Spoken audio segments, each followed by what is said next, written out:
গতকাল 14 ঘন্টা পথে থাকার পর আহতরা, আজকে আমরা দেখলাম সচিবালয়ে উপদেষ্টাদের সঙ্গে আহতদের দুটি গ্রুপের বৈঠক হয়েছে এবং সেখানে কিছুগুলো এমন যে চিকিৎসা সেবা দীর্ঘমেয়াদী পুনর্বাসন সমন্বয়ের মাধ্যমে সম্মানের সাথে সুনিশ্চিত করা হবে, আহতদের জন্য কার্ড করা হবে, আহতরা সারা জীবন বিনামূল্যে চিকিৎসা পাবেন, যারা ব্যক্তিগতভাবে চিকিৎসা করেছেন তাদের খরচ দেওয়া হবে, পঙ্গুদের আর্থিকভাবে সহায়তা ও পুনর্বাসন করা হবে, টেলিমেডিসিনের মাধ্যমে সাইকোথেরাপি দেওয়া হবে, সাপোর্ট সেন্টার করা হবে। দায়িত্বগুলো তাদেরই ছিল, সাইফুদ্দিন মাহমুদ এমদাদদেরই ছিল। সেখান থেকে এগুলো কথাগুলো বলেছেন ডক্টর সাইদুর রহমান। সবগুলো লাইনের শেষে আপনি খেয়াল করেছেন হবে শব্দটি দিয়ে শেষ হয়েছে, মানে এখানে হবে না হয়েছে শব্দটি বেশি মানানসই হতো কিনা এই 3 মাস পরে।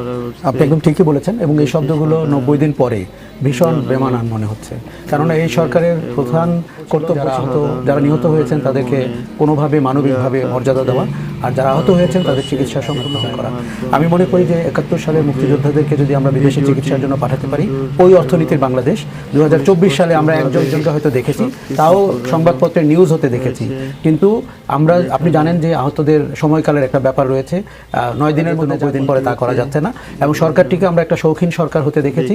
তারা তাদের মূল কর্তব্য থেকে সরে গেছেন এবং আমার মনে হয়েছে যে গণ অভ্যুত্থানের যে চেতনা এবং আত্মত্যাগ, তার সাথে সরকারটিকে আমার মানানসই মনে হয়নি।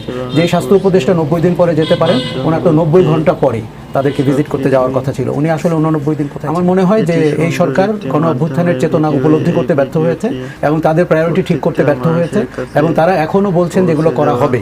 আপনি জানেন যে বাংলাদেশের রীতি অনুযায়ী এগুলো কোনোদিন হবে কিনা বা আদৌ হবে কিনা, এবং সেটির আসলে সরকারের প্রধান কর্তব্য ছিল আহতদের চিকিৎসার দায়ভার নেওয়া।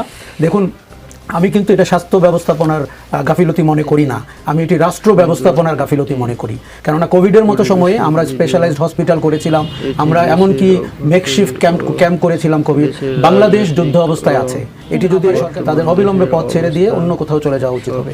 তাদের উপলব্ধি করতে হবে যে এটি যুদ্ধ অবস্থা এবং এই সময় ক্যাম্প করে হসপিটাল করা যেত 10টি 50টি 100টি হাসপাতালকে। উপদেষ্টা একটু মাঝখানে সরি, আসিফ মাহমুদ একটা শব্দ বলেছেন, আমার কানে এসেছে টেলিভিশন দেখতে দেখতে, তিনি আমলাতান্ত্রিক জটিলতা শব্দটি বলেছেন যে সেটাও কিছু দূর পিছিয়ে দিয়েছে। দেখুন, এই আমলাতান্ত্রিক জটিলতা এবং ইত্যাদি শব্দ এবং সরকারটি কাঠামো যেভাবে তৈরি হয়েছে সবকিছুর দায়ভার নিতে হবে গুটি কয়েক ব্যক্তিকে। 5 তারিখ থেকে 8 তারিখে বাংলাদেশে এই সরকারের কাঠামো সংবিধানের আলোকে হবে কিনা, নাকি বিপ্লবী চেতনায় হবে, চুপ্পু প্রেসিডেন্ট থাকবেন কিনা, এগুলো যারা দায়িত্ব নিয়েছিলেন ঠিক করবেন, তারা ঠিক কাজ করেননি এবং তারা এখন অনেক ধরনের কথা বলছেন তাদেরকে জাস্টিফাই করার জন্য। আমরা যা যা প্রবলেমের মুখোমুখি হয়েছি তার জন্য ইতিহাসে কয়েকজন ব্যক্তিকে দায়ী করতে হবে এবং তাদেরকে সততার সাথে বলতে হবে তারা তাদের পদ পদবি ঠিক করার জন্য কি ধরনের যোগসাজশে গিয়েছিলেন। চেতনার সরকার হলো না কেন, এখন আবার রাষ্ট্রপতির মনোনীত ব্যক্তিদেরকে ইলেকশন কমিশনার সার্চ কমিটিতে আমাদের রাখতে হয়। যেই রাষ্ট্রপতি, যেই প্রধানমন্ত্রী, যেই মুজিববাদী চেতনা, যেই ফ্যাসিবাদী শাসনের পতন ঘটানোর জন্য 1500 মানুষ জীবন দিয়েছে, তারা তাদের সাথে বেমানি করেছেন এবং তারা ওই পরিস্থিতিতে উপলব্ধি করতে ব্যর্থ হয়েছেন যে ছাত্র জনতা বা শ্রমিকের ক্ষমতা কতদূর। তারা তাদের অক্ষমতা দিয়ে বাংলাদেশকে পিছিয়ে দিয়েছেন। আজকে আমাদের ঝুঁকিপূর্ণ সময় পার করতে হচ্ছে এবং ফ্যাসিবাদী শাসনের প্রেতার দ্বারা আবার পুনর্বাসিত হচ্ছে। আমলাতান্ত্রিক জটিলতা তাদের সৃষ্টি, কারণ 3 দিনের মধ্যে আপনি আমলাতন্ত্রকে ঠিক করে ফেলতে পারতেন। আমরা এমনও দেখেছিলাম তত্ত্বাবধায়ক সরকার, গণ অভ্যুত্থানের সরকার না, তিনি 13 ঘন্টায় 13 জন সচিবকে বদল করতে পেরেছিলেন। এই নজির তো বাংলাদেশে রয়েছে। তার মানে ওই ধরনের কর্মক্ষম মানুষ বাংলাদেশে এখনো আছে যারা এই সরকারের অন্তর্ভুক্ত হতে পারেননি কোনো ব্যক্তির কারণে। ওই ব্যক্তিদেরকে সরে যেতে হবে, সরকারের সংস্কার করতে হবে এবং নতুন উপদেষ্টা দিতে হবে এবং রক্ত সঞ্চালন করতে হবে সরকার।